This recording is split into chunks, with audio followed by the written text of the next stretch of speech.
I'm here in Kitwe, in the Copperbelt province, at a berry farm where they're producing gooseberries, raspberries, strawberries, all sorts of berries. But what's very interesting about this is that this is not actually an entity that is run by an agro-investor.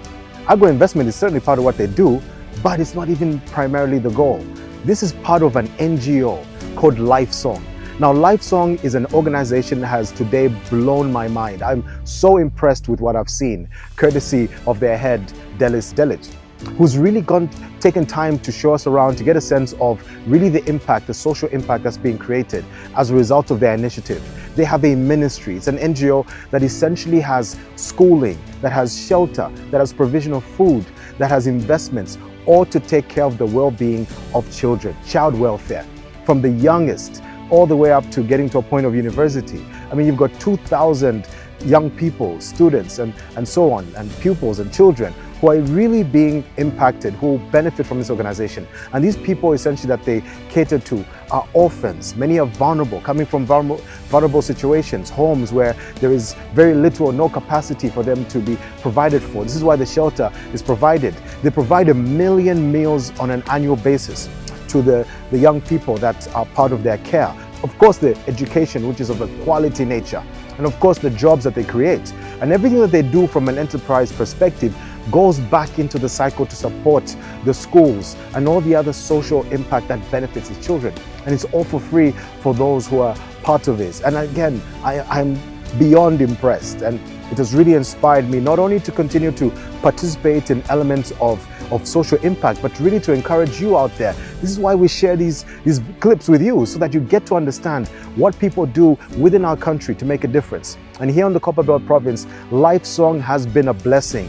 And being a blessing is core to who they are, because of the fact that they are governed by the tenets of Scripture, of the Holy Bible. This is a Christian organization, that the good book, that the Lord is truly part and parcel of this program. And with that, they have church and multiple elements which really does rely on Scripture to guide their growth, and they're truly blessed. And we certainly want to, beginning having gotten to know them, to support them. And we'd like you to also support endeavors similar to this, and also think of ways in which you can participate. Because of course, you're talking 530 jobs created from the actual enterprises, and many of those jobs are occupied by those who've come through their care, who once they graduate, they become interns and they can be employed, being skilled, being contributors to our country. And this is ultimately what it's all about. This is what government is essentially there to do, but also to create a conducive environment for business, for NGOs, for the church, and citizens alike to participate. Nation building, national development is not just the preserve of government. It's for all of us to participate. And these good people coming out of Canada and the US coming together to be a part of this is really something we can be grateful for. So I want to say thank you, Lifesong. Thank you to all of you who've invested, who've donated to this very important enterprise. I've heard so much about what more is happening here. You're talking about, of course, you've got agri-business like this. You've got real estate. You've got the likes of coffee growing. You've got different elements that, again, creates a cycle that goes into help these wonderful children. And I was so touched by these children that I got to meet today, got to connect with them, and I saw the vibrance in them. They were happy, they were healthy, they were beautiful.